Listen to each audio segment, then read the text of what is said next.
বলেন ফজরের পর, সবাই বলেন ফজরের পর, মাগরিবের পর, ফজরের পর, মাগরিবের পর।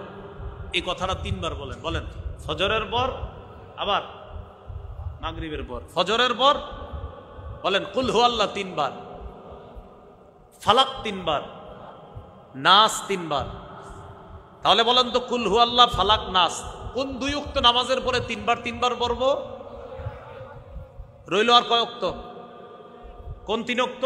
জোহর, আসর, এশা। অবিকল আমলটা একবার করে, জোহরের পরে একবার করে কুল হু আল্লাহ, ফালাক, নাস, আসরের পরে একবার কুল হু আল্লাহ, ফালাক, নাস, এশার পরে একবার কুল হু আল্লাহ, ফালাক, নাস। এবার আমি বলবো সংখ্যা, আপনারা নামাজ বলবেন 3 বার 3 বার করে কোন কোন নামাজের পর, একবার একবার করে কোন কোন নামাজের পর? জোহর, আসর, এশা। আজকে থেকে মরণ পর্যন্ত একদিনও ইনশাল্লাহ আমাদের জন্য এটা ছুটে না যায়। করবো তো ইনশাল্লাহ আমলগুলা? জাদু টোনা থেকে আল্লাহ আমাদেরকে হেফাজত করবে। এবার বলেন আমার সাথে, ঘুমের আগে বিছানায় বসে কুল হু আল্লাহ 3 বার, ফালাক 3 বার, নাস 3 বার পড়ে হাতে ফু দিব। দেন এভাবে, দেন ফু দেন এভাবে। দিচ্ছেন ওলামায়ে হযরতরা, আপনারা তো জানেন, আপনারা না, আমার আলোচনা চলতেছে সাধারণদের সাথে, আপনারা এগুলো করেন না। এবার দেন, দেওয়ার পর এবার দেখেন, বলেন শুধু সামনে, বলেন শুধু সামনে, এই যে শুধু সামনে। মনে থাকবে না ইনশাল্লাহ?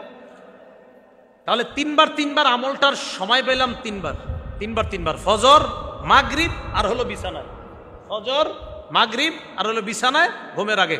তো ঘুমের আগে আর একটু বাড়াবেন, এইভাবে 3 বার 3 বার পড়ার পর পরে এইভাবে আপনি নিজের শরীরটা এভাবে মুছে দিবেন।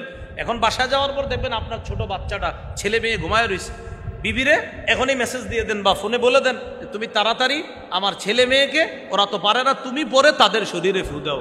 যদি দেখেন যে এই আমল আজকে হয় নাই, আপনি বাসায় গিয়ে বাচ্চাদেরকে এইভাবে ফু দিয়ে দেন এবং প্রতিনিয়ত বিবিরে বলবেন এই আমলটা করো। রাতে যখন চাকরিস্থল থেকে বিবিরে ফোন দেন, খাইছো, এই কথা জিজ্ঞাসা করার চাইতে বেশি জিজ্ঞাসা করবেন এই বাচ্চাদেরকে ফু দিয়ে ঘুম পাড়াইছো, এগুলো বলো। ওই যে একজনের সাথে প্রেম করছে 12 বছর, কোনো কারণে মেয়েরে বিয়ে করতে পারে না, এখন হে এরে জাদু করছে। সে নিজেও বিয়ে করতে পারে নাই, এখন মেয়েটার আরেক জায়গায় বিয়ে হয়েছে, ওই জায়গায়ও অশান্তি সৃষ্টি করার জন্য জাদু করছে। মেয়েটার শ্বশুর বাড়ি তাদেরকে পর্যন্ত জাদু দ্বারা আক্রান্ত করে পুরো পরিবারটা বরবাদ করে দেওয়ার চেষ্টা করতেছে। আপনি তো নির্লজ্জ, আপনি কাপুরুষ, আপনার শরম একটু কম। আরে যারে বিয়ে করতে পারেন নাই, সমস্যা কি? আল্লাহ আপনার ভাগ্যে রাখে নাই, অন্য কোথাও বিয়ে করে ফেলেন, কিন্তু আপনি নির্লজ্জ বেহায়ার মতো একটা মেয়ের জীবন এই জাদুর মাধ্যমে শেষ করে দিতে চাইতেছেন, মেয়ের শ্বশুর বাড়িটাকে ধ্বংস করে দিতে চাইতেছেন।